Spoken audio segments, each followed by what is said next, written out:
એલા ભાઈ ફાઇનલી ભાઈ ફેસબુક નો પગાર આવી ગયો હે. જો કે બધા કહેતા હોય કે પેમેન્ટ આવી ગયું પણ અમને થોડુંક ઓછું બોલતા આવડે એટલે મેં કીધું કે ફેસબુક નો પગાર આવી ગયો હે, કારણ કે 3-4 વર્ષની મહેનત છે ભાઈ. આ તો ફાઇનલી આવી ગઈ હે.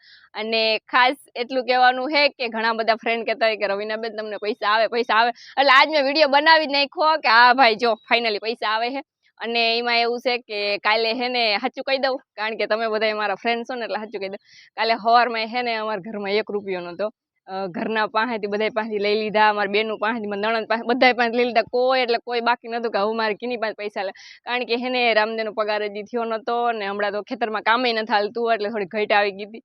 અને ઉસીના બધા પાસે આડાવાળા કરી લીધા હતા. એટલે મેં રામુને કીધું કે રામુ હવે શું કહીશું, હવે છે નહીં. તો રામુ કે કંઈ વાંધો નહીં રવિને, કે હું મારા સાહેબને વાત કરીને તો એ કે પગારે કે આપણે 2 દી પછી આવવાનો છે, પણ કે હું વાત કરી એટલે કે મને પહેલા આપી દે. હું કંઈ વાંધો નહીં. અને એની જેમ કે માતાજી ભગવાનની દયા થઈ ગઈ. અને હું બપોરે હુઈ ગઈ હતી, ટેન્શન હુઈ ગઈ હતી. અને બપોરે જ ભાઈ મને મેસેજ આવી ગયો કે તમારા ખાતામાં પૈસા આવ્યા. તો હું તો ઘડીક તો વિચારમાં પડી ગઈ કે ભાઈ ક્યાંથી આવ્યા કઈ ખબર ના પડી.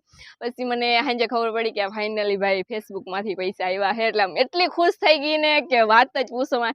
કારણ કે ભાઈ 3-4 વર્ષની મહેનતનું ફળ મને ફાઇનલી મળી ગયું છે. અને આમ મને આમ દિલથી એમ થતું હતું કે હું કરી પણ વાંધો ના આવ્યો, કારણ કે ભાઈ જો આપણે દિલથી મહેનત કરતા હોય અને પછી ભાઈ ભગવાન ના દે એવું તો કોઈ દી બને જ નહીં. અને મને ખુદને વિશ્વાસ નહોતો કે હું અહીં સુધી પૂગી, કારણ કે તમારો બધાને એટલો સપોર્ટ હતો, એને હિસાબે જ હું અહીં સુધી પૂગી છું. અને અત્યાર સુધી જે રવિના મકવાણા જે બધા કહે છે ને એ એમનેમ નથી, કારણ કે ભાઈ મારી એટલી મહેનત ને તમારા બધાનો ખાસ કરીને સપોર્ટ એટલો મળ્યો ને કે વાત જ પૂછોમાં. તો ભાઈ ફાઇનલી પગાર આવી ગયો છે. અને સાચું તો બધું તમને ખબર જ છે કે હું કોઈ ખોટું ના બોલું, હું તમને બધું સાચું જ કહી દઉં. તો ભાઈ આવી રીતના કંઈક હતું અને પૈસા આવ્યા છે ને એટલે દિલથી બહુ જ ખુશ છું. અને એમાં એવું છે કે હજી કરજો તો ઘણો છે માથર, પણ તમે બધા સપોર્ટ કર્યા રાખજો, કારણ કે તમારા સપોર્ટની બહુ જરૂર છે. અને હું એમ કહું છું કે બીજા કોઈની મેં પૈસા લીધા ને મારી મહેનતથી મારે જ દેવા છે, એ નહીં મારો ઘરવાળો દે કે નહીં કોઈ દે. એટલે એવા હાટું હું દુનિયાની મહેનત કરું, હું કાંઈ જાઉં, હું આમાં એટલું મહેનત કરું છું. અને તમારા બધાનો સપોર્ટની મને ખાસ જરૂર છે.